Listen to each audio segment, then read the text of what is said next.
નમસ્કાર વિદ્યાર્થી મિત્રો, તો આજે આપણે લઈને આવી ચૂક્યા છીએ ધોરણ 9 સામાજિક વિજ્ઞાનની મિત્રો આપણે પ્રશ્ન બેંક લઈને આવી ચૂક્યા છીએ જે જાન્યુઆરી તારીખ 10/1/2025 ના રોજ એટલે કે આજના દિવસે જે યોજાવાની છે તેમાં મિત્રો સમાવિષ્ટ પ્રકરણ છે આપણે 6ઠું, 11મું અને 17મું. તો આ બધા મિત્રો તમારા સમાવિષ્ટ પ્રકરણ રહેવાના છે. તો આપણે ધોરણ 9ની લઈને આવી ચૂક્યા છીએ જે ગાંધીનગર દ્વારા લેવામાં આવે છે. તો જલ્દીથી મિત્રો આપણે આ પ્રશ્ન બેંકનું સોલ્યુશન જોઈ લઈએ. ચેનલ ઉપર નવા હોય તો વિડીયોને લાઇક કરી ચેનલને મિત્રો સબસ્ક્રાઇબ કરી દેજો. તો શરૂઆતમાં આપણી સામે મિત્રો આવે છે વિભાગ એ. નીચેના યોગ્ય જોડકા જોડો. મિત્રો કોઈ પણ બે જોડવાના છે અને મિત્રો 2 ગુણ રહેવાનું છે. કુલ ગુણ મિત્રો આપણે 6 આ વિભાગના 6 ગુણ રહેવાના છે. તો આપણે 10 જોડકા નીચે આપેલા છે. આપણે એક પછી એક મિત્રો જોડકા જોઈ લઈએ. તો પહેલો જોડકું છે મિત્રો અ બ વિભાગ આપણને આપેલો છે. તો આપણે એરોથી આપણે દર્શાવી દઈએ. તો બાંગ્લાદેશની સ્વતંત્રતા. તો બાંગ્લાદેશની સ્વતંત્રતા ક્યારે થઈ હતી મિત્રો? તે થઈ હતી ઈસવીસન 1971માં મિત્રો થઈ હતી. તો બીજું જોઈએ મ્યાનમારની મિત્રો સ્વતંત્રતા અહીંયા પૂછવામાં આવે છે. તો મ્યાનમારની સ્વતંત્રતા ઈસવીસન 1948માં થઈ હતી. હવે જોઈએ ત્રીજું તો ઇન્ડોનેશિયાની સ્વતંત્રતા. તો ઇન્ડોનેશિયાની સ્વતંત્રતા મિત્રો હતી ઓપ્શન નંબર એ ઈસવીસન 1949 મિત્રો થઈ હતી. હવે મિત્રો આ મિત્રો તમે જોડકા અહીંયા જોઈ લેજો અથવા પોસ્ટ કરી લેજો કેમ કે નીચેનો જવાબ છે તે મિત્રો નીચે આપેલો છે. તો હવે 4માનું જોઈ લે કે સંયુક્ત રાષ્ટ્રની સ્થાપના મિત્રો ક્યારે કરવામાં આવી હતી? તો સંયુક્ત રાષ્ટ્રની સ્થાપના ઈસવીસન 24 ઓક્ટોબર 1945માં મિત્રો કરવામાં આવી હતી. હવે આપણે ઉપર લઈ લઈએ એટલે આખું આપણું કમ્પ્લીટ જોડકું અહીંયા આવી જાય. તો પરમાણુ પરીક્ષણ ક્યારે કરવામાં આવેલું હતું? તો પરમાણુ પરીક્ષણ ઓપ્શન નંબર મિત્રો ઉપર ડીમાં આવેલું છે. પરમાણુ પરીક્ષણ મિત્રો છે ક્યાં કરવામાં આવેલું હતું એવી રીતના પૂછવામાં આવેલું છે. તો પોખરણ રાજસ્થાનમાં મિત્રો કરવામાં આવેલું હતું. આગળ વધીએ તો કારગિલ યુદ્ધ. તો કારગિલ યુદ્ધ ક્યારે થયું હતું? તો કારગિલ યુદ્ધ છે તે મિત્રો ઈસવીસન 1999માં થયું હતું. સોરી મિત્રો આપણે 5માં લેવાઈ ગયું છે. તો આપણે જે છે કારગિલ યુદ્ધ 6માંથી 1999માં લેવાનું છે. હવે છે વર્લ્ડ ટ્રક સેન્ટર પર હુમલો. તો વર્લ્ડ ટ્રક સેન્ટર પર હુમલો જે કરવામાં આવેલો હતો તે મિત્રો ઈસવીસન 2001માં કરવામાં આવેલો છે. હવે જોઈએ તો જર્મનીની રાજધાની મિત્રો કઈ છે? તો જર્મનીની રાજધાની અહીંયા છે બર્લિન છે મિત્રો, જે ઓપ્શન જીમાં અહીંયા આપણને આપેલું છે. હવે જોઈએ તો આગળ ભારત ઉપર ચીનનું આક્રમણ ક્યારે કરવામાં આવેલું હતું? તો એમાં આવશે ભારત ઉપર ચીનનું આક્રમણ ઈસવીસન 1962માં કરવામાં આવેલું છે. હવે જોઈએ તો અમેરિકાના પ્રમુખ બરકા ઓબામાની. તો એ મિત્રો એમાં આવશે ઈસવીસન 2015માં મિત્રો તે બન્યા હતા. તો અહીંયા મિત્રો આપણું જોડકું પૂરું થાય છે.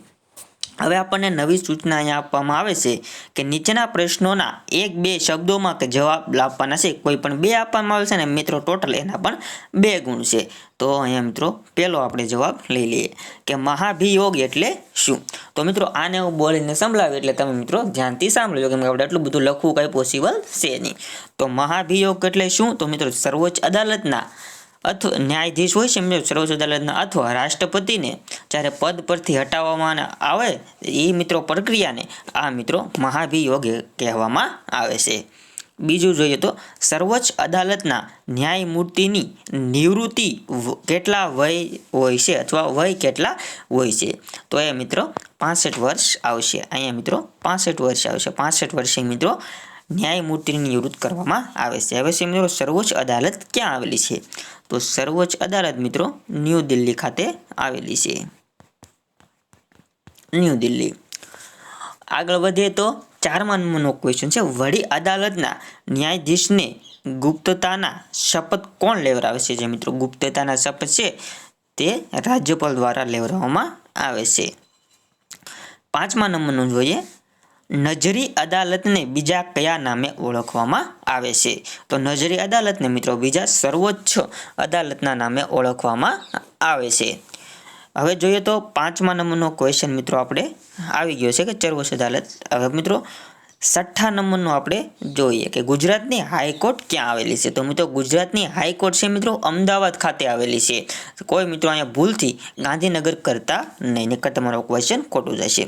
7મા નંબરનો ક્વેશ્ચન વડી અદાલતના ન્યાયાધીશ કોને સંબંધીને રાજીનામું આપે છે? તો મિત્રો વડી અદાલતના ન્યાયાધીશ રાષ્ટ્રપતિને સંબંધિતને મિત્રો જે છે મિત્રો રાજીનામું આપે છે. 8મા નંબરનો ક્વેશ્ચન જોઈએ. જિલ્લાના ન્યાયાધીશ બનવા માટે કેટલા વયનો વકીલાતનો અનુભવ જોઈએ? તો મિત્રો તેમાં આપણે જવાબ હશે 7 વર્ષનો મિત્રો અનુભવ આપણે જોઈએ. 9મા નંબરનો ક્વેશ્ચન છે. લોક અદાલતની સૌપ્રથમ શરૂઆત કયા રાજ્યએ કરી હતી? તો મિત્રો લોક અદાલતની સૌપ્રથમ શરૂઆત ગુજરાત રાજ્યએ અહીંયા મિત્રો કરવામાં આવી હતી. તે મિત્રો ખાસ યાદ રાખજો. હવે મિત્રો 10મો અને આ છેલ્લો ક્વેશ્ચન છે. જાહેર હિતની અરજી કઈ અદાલત કરી શકે છે? તો મિત્રો જાહેર હિતની અરજી વડી અદાલત અથવા મિત્રો સુપ્રીમ કોર્ટ દ્વારા કરી શકાય છે. તો આ મિત્રો હતા આપણા 10 ક્વેશ્ચન. હવે આપણે મિત્રો આગળ વધીએ તો આપણે અહીંયા મિત્રો નીચેના પ્રશ્નો આપેલા વિકલ્પોમાંથી સાચો વિકલ્પો પસંદ કરીને જવાબ લખવાના કહ્યા છે. એમાં મિત્રો કોઈ પણ એક જો આપણે જોવાનો છે ને એક કુલ ગુણ મિત્રો એક હશે. તો ભારતીયના જંગલોનું અન્ય નામ શું છે? પહેલા નંબરનું તો અહીં મિત્રો નિત્ય લીલા જંગલો આપેલા છે, મોસમી જંગલો આપેલા છે, અલ્પલાઇન જંગલો છે અને મેંગુરી જંગલો આપેલા છે. તો આમાં મિત્રો આપણે જોઈએ તો આપણો જવાબ આવશે ઓપ્શન નંબર ડી, મેંગુરી જંગલો મિત્રો જવાબ સાચો રહેશે. બીજા નંબરનો ક્વેશ્ચન આપણે અહીંયા જોઈએ તો નીચેનામાંથી કયા વિસ્તારમાં ઉષ્ણકટિબંધીય કાંટાળા જંગલો જોવા મળતા નથી? અહીંયા મિત્રો પ્રશ્નો સમજો, અહીંયા નથી આપણને પૂછવામાં આવેલું છે. તો પશ્ચિમ ઘાટ, ગુજરાત, રાજસ્થાન કે મધ્યપ્રદેશ? તો અહીંયા મિત્રો પશ્ચિમ ઘાટ છે તે આપણો મિત્રો સાચો જવાબ રહેશે. તો વધીએ આપણે આગળ ત્રીજા નંબરના ક્વેશ્ચન તરફ. શકુદ્રુમ જંગલોમાં જોવા મળતા વૃક્ષો?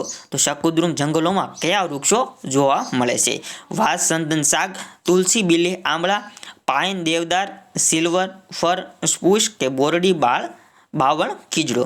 તો અહીંયા મિત્રો ઓપ્શન નંબર સી સાચો જવાબ આવશે. પાઇન, દેવદાર, સિલ્વર ફર ને સ્પુસ. તો આવી રીતના મિત્રો ઓપ્શન ત્રીજામાં જવાબ રહેશે. હવે મિત્રો આગળ વધીએ તો નીચેનામાંથી કઈ જોડ સાચી નથી તે શોધવાનું છે.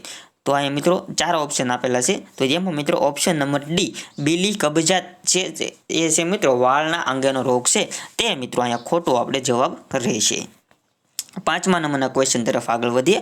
વનસ્પતિની વિવિધતાની દ્રષ્ટિએ વિશ્વમાં ભારતનું સ્થાન કેટલામું છે? વનસ્પતિની દ્રષ્ટિએ મિત્રો અહીંયા પૂછવામાં આવેલું છે. તો ભારતનું સ્થાન છે ઓપ્શન નંબર સી મિત્રો 10મું સ્થાન ભારત ધરાવે છે વનસ્પતિની દ્રષ્ટિએ. આગળ વધીએ તો અહીંયા મિત્રો આપણને ખાલી જગ્યા આપેલી છે પણ વિકલ્પો વાળી આપેલી છે. તો મિત્રો અહીંયા છે નીચેના આપેલી ખાલી જે યોગ્ય વિકલ્પો પસંદ કરીને ખાલી જગ્યા પૂરવાની છે. કોઈ પણ એક કુલ ગુણ મિત્રો 1 રહેશે. તો આપણે જોઈ લઈએ કે પંજાબ અને હરિયાણા વચ્ચે એક જ વડી અદાલત છે. તો એ મિત્રો કયા ઓલામાં છે? તો એ મિત્રો ચંદીગઢમાં આવેલી છે. બીજા નંબરનું જોઈએ. રાજ્યના પ્રત્યેક જિલ્લાની દીવાની અદાલતને ખાલી જગ્યા રૂપિયા સુધીના દાવાઓ સરકાર કરેલા કે સરકાર સામેના કેસો ચાલવાની સત્તા? તો મિત્રો જોઈ લઈએ તો કેટલું મિત્રો કેસ ચાલવાની સત્તા અહીંયા રહેલી છે? તો આપણે જોઈએ તો મિત્રો એમાં આવશે 1 લાખ આવશે મિત્રો. ત્રીજા નંબરનો ક્વેશ્ચન. ન્યાયતંત્રના મધ્યમાં અદાલત આવેલી છે? તો ન્યાયતંત્રમાં મધ્યમાં મિત્રો વડી અદાલત આવેલી છે. 4મા નંબરનો ક્વેશ્ચન જોઈએ મિત્રો ખાલી જગ્યાવાળો કે સર્વોચ્ચ અદાલતના ન્યાયાધીશને દૂર કરવા સંસદના બંને ગૃહો હાજર સભ્યોમાં બહુમતીએ દસ્તાવેજ પસંદ કરવા? તો મિત્રો ઓપ્શન નંબર બી 2/3 દસ્તાવેજ પસંદ કરવા અથવા 2/3 જે દસ્તાવેજ છે તે જે મિત્રો સાબિત કરવાના રહેશે. 5મા નંબરનો ક્વેશ્ચન. ગ્રાહકોની ફરિયાદ નિવારવા માટે કઈ સંસ્થાની રચના કરવામાં આવેલી છે? તો એ મિત્રો ગ્રાહક ફોરમ તે મિત્રો રચના કરવામાં આવી છે. તો આવી રીતના મિત્રો વિભાગ એ પૂરો થાય છે. વિભાગ બીમાં મિત્રો આપણે અહીંયા લાંબા થોડાક પ્રશ્નો આવે છે મિત્રો તમે જોઈ શકો છો. આ બધા છે તે મિત્રો લાંબા ક્વેશ્ચન આવે છે. તે મિત્રો આપણે પાર્ટ 2માં એનો સચોટ જવાબ સોલ્યુશન લઈને આવી જશું. તેવી રીતે વિભાગ સીમાં પણ મિત્રો આકૃતિને બધું આપણે પૂછેલું છે. વિભાગ ડીમાં પણ મોટા પ્રશ્ન આવે છે. તો તે મિત્રો પાર્ટ 2માં આપણે મિત્રો લઈને આવી જશું. તેના માટે મિત્રો ચેનલને સબસ્ક્રાઇબ કરી બેલ બટન ઓપન કરી દેજો જેથી તમારો મિત્રો આપણો વિડીયો આવશે એટલે તમને પહેલાં નોટિફિકેશન મળી જશે. તો મિત્રો આ એન્ડ કરીશું. જય હિન્દ, વંદે માતરમ.